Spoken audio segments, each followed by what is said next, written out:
नमस्कार, मैं हूं आपके साथ वक्ता दुबे। एपीएन के लोकप्रिय कानूनी प्रोग्राम लीगल हेल्पलाइन में आपका बहुत बहुत स्वागत है। इसमें हमारे कानूनी विशेषज्ञ रोजमर्रा की जिंदगी की समस्याओं से जुड़े कानूनी मसलों पर आपकी शंकाओं का समाधान करते हैं। आप भी इस प्रोग्राम से जुड़ सकते हैं और फोन करके कानूनी राय ले सकते हैं। आज हम जमानत से जुड़े कानूनी समस्याओं की बात करेंगे। गिरफ्तारी से बचने के लिए कई बार आरोपी कोर्ट के सामने अग्रिम जमानत की अर्जी दाखिल करता है, कई बार अंतरिम जमानत की मांग करता है या फिर रेगुलर बेल के लिए अर्जी दाखिल करता है। ऐसे में सवाल उठता है कि जमानत कितने प्रकार की होती है, जमानत दिए जाने का प्रावधान क्या है और कब और किन परिस्थितियों में जमानत मिलती है।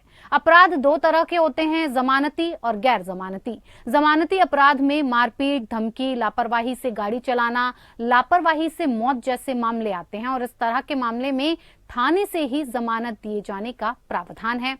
आरोपी थाने में बेल बॉन्ड भरता है और फिर उसे जमानत दी जाती है।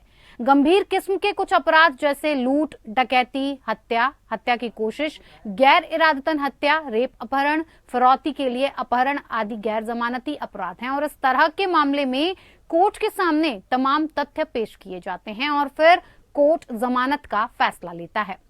मामला बेहद गंभीर ही क्यों ना हो, लेकिन समय पर अगर पुलिस चार्जशीट दाखिल नहीं करे तब भी आरोपी को जमानत दी जा सकती है। तो ये तो थी कुछ बुनियादी जानकारी। हमारे आज के कानूनी विशेषज्ञ हैं अधिवक्ता नवीन पांडे जी। नवीन जी, आपका बहुत बहुत स्वागत है। तो नवीन जी आपको बेल से जुड़ी तमाम जानकारी देंगे। आप भी फोन करके जानकारी ले सकते हैं, फोन लाइंस खुल चुकी हैं। एक बार आपको विषय की जानकारी फिर से दे देते हैं। जमानत से जुड़ी कानूनी जानकारी के लिए आप इन नंबर्स पर फोन कर सकते हैं। फोन लाइंस खुल चुकी हैं। नंबर्स हैं 0120-6127-937 और अगला नंबर है 6127-938। इन दो नंबर्स पर आप कॉल करके हमारे कानूनी विशेषज्ञ के साथ जुड़कर उनसे राय मशवरा कर सकते हैं। चलिए कार्यक्रम की शुरुआत करते हैं और नवीन पांडे जी, सबसे पहले कार्यक्रम की शुरुआत करते हुए मैं आपसे जानना चाहूंगी कि जमानत क्या होती है और कानूनी परिभाषा क्या है इसकी। जब किसी अपराध के आरोपी व्यक्ति को गिरफ्तार कर लिया जाता है और उसको हिरासत से बाहर निकालना हो, तो ऐसी परिस्थिति में सबसे पहले तो हम न्यायालय के समक्ष एक आवेदन करते हैं। आवेदन करने के बाद कोर्ट की रिक्वायरमेंट होती है कि हम जमानत और जमानती वहां पर प्रस्तुत करें। तो ऐसी परिस्थिति में जो संपत्ति हम जमा करते हैं या फिर उसको जमा करने की प्रतिज्ञा लेते हैं, उसको हम जमानत कहते हैं। जमानत लेने के बाद में कोर्ट भी ये कंफर्म हो जाता है कि जो आरोपी व्यक्ति है वो सुनवाई के लिए निश्चित रूप से कोर्ट में उपस्थित होगा और यदि वह उपस्थित नहीं होगा तो इस परिस्थिति में जो भी संपत्ति उसने जमानत के तौर पर रखी हुई है वो जब्त कर ली जाएगी। जमानत पर रिहा होने का मतलब है कि जो व्यक्ति है आरोपी, उसकी स्वतंत्रता की सीमाएं निर्धारित हो जाती हैं जी। वो बिना कोर्ट के आज्ञा के देश से बाहर नहीं जा सकता, है ना जी। इसके अलावा उसको पुलिस के समक्ष पूछताछ के लिए और मामले की छानबीन के लिए भी समय समय पर उपस्थित होना होता है। कोर्ट में भी उसको रेगुलरली आना होता है जी। है ना। जमानत का मतलब ऐसा नहीं है कि वो पूरी तरह से रिहा हो चुका है, बस उसको कारावास से छुटकारा दिया जाता है एक सीमित समय के लिए, जब तक कि उसके खिलाफ आरोप सिद्ध न हो जाए। जी नवीन जी, ये जमानत होता है। जी नवीन जी। नवीन जी, अगर जमानत कैसे ली जाती है, इसकी प्रक्रिया क्या होती है, ये आपसे जानना चाहेंगे। साथ ही साथ जमानत देने के मापदंड क्या होते हैं, किस आधार पर जमानत दी जाती है। बिल्कुल, देखिए जमानत लेने के लिए सबसे पहले तो किसी अच्छे वकील के माध्यम से आपको एक आवेदन देना होगा कोर्ट में। जो आवेदन देते हैं उसके कुछ मेन पॉइंट्स हैं जो कि निश्चित रूप से हमारे आवेदन के अंदर होने ही चाहिए। सबसे पहला तो आपको ये बताना होगा यदि एफआईआर झूठी है या आपको गलत तरीके से फंसाया जा रहा है, तो इस बात को आपको आवेदन के अंदर लिखना होगा। इसके अलावा आपको जो एफआईआर के अंदर कंप्लेनेंट के स्टेटमेंट में जो भी खामियां हैं उसको भी स्पष्ट तौर पर आवेदन के अंदर लिखना होगा। आपको ये भी लिखना होता है आवेदन में कि आपके खिलाफ कोई आपराधिक रिकॉर्ड नहीं है, और आपको ये भी दिखाना होगा कि यदि आपको कारावास में रहना पड़ता है तो इस स्थिति में परिवार को क्या क्या कठिनाइयां उठानी पड़ सकती हैं, आपकी सामाजिक और आर्थिक स्थिति क्या है ना। जी।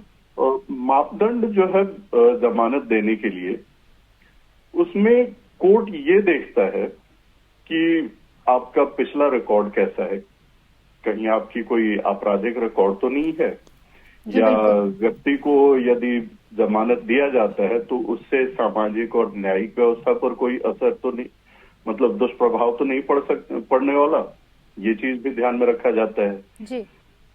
इसके अलावा क्या वह व्यक्ति छानबीन में वास्तव में पुलिस के साथ में कोऑपरेट करने वाला है या नहीं करने वाला है ना, इसकी संभावनाएं कितनी है, इस चीज को भी देखा जाता है।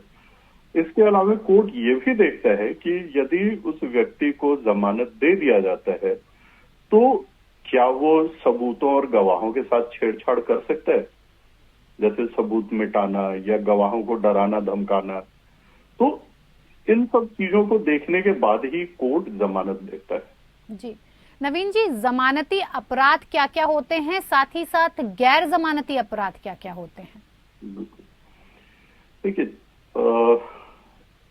इंडियन पेनल कोड में सेक्शन 2 में ये कहा गया है कि जो फर्स्ट शेड्यूल है आईपीसी का, फर्स्ट शेड्यूल में जो अपराध मेंशन किए हुए हैं, जो कि आमतौर पर छोटे मोटे अपराध होते हैं, तो जो छोटे मोटे अपराध होते हैं वो जमानती अपराध की श्रेणी में रखे गए हैं, जैसे कि मारपीट करना, धमकी देना, लापरवाही से गाड़ी चलाना या लापरवाही से किसी की मौत, है ना, इस तरह के मामले जमानती अपराध होते हैं।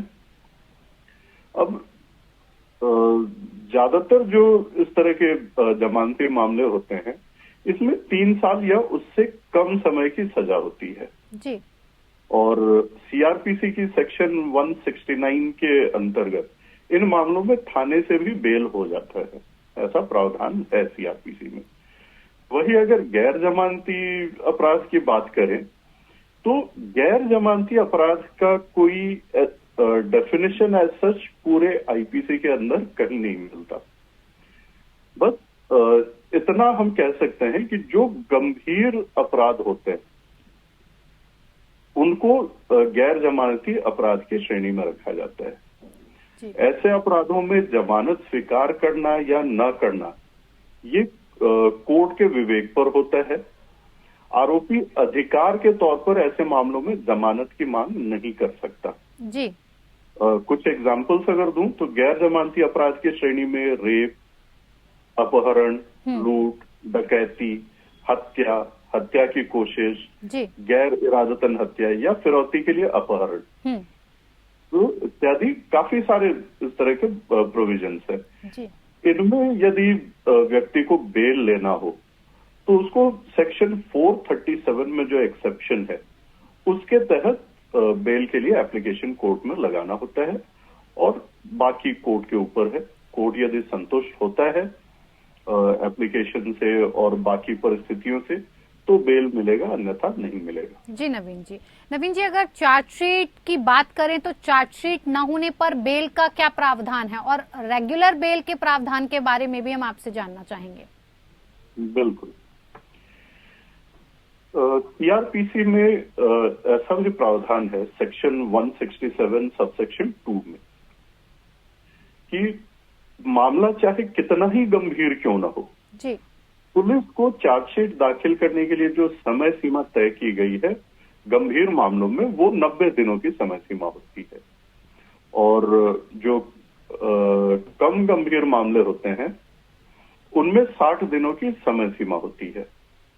जैसे जिन मामलों में सजा का जो प्रावधान है वो 10 साल से कम है इन मामलों में 60 दिनों के अंदर चार्जशीट फाइल करना होता है।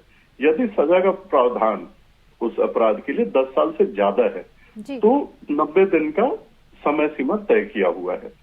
यदि इस 60 दिन या 90 दिन के अंदर पुलिस चार्जशीट फाइल नहीं करती है तो सेक्शन 167 सबसेक्शन 2 के तहत उस व्यक्ति को बाय डिफॉल्ट उसकी बेल लेने की एलिजिबिलिटी बन जाती है और कोर्ट भी इस चीज को कंसिडर करता है और जमानत दे देता है।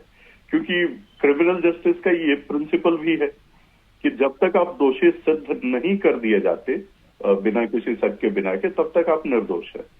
तो ऐसी स्थिति में यदि पुलिस की लापरवाही की वजह से या किसी वजह से चार्जशीट समय पर दाखिल नहीं हो रहा है तो आरोपी व्यक्ति को लंबे समय तक जेल में रखने का कोई औचित्य नहीं है जी। अब रेगुलर बेल की बात करें तो रेगुलर बेल का जो प्रावधान है वो दंड प्रक्रिया संहिता जो हम सीआरपीसी कहते हैं उसके सेक्शन 437 और 439 में है ना जी। अब रेगुलर बेल, इसमें आरोपी को गिरफ्तार होने के बाद अदालत से इन सेक्शंस के तहत अगर एप्लीकेशन लगाई जाती है तो वो बेल दिया जाता है ना।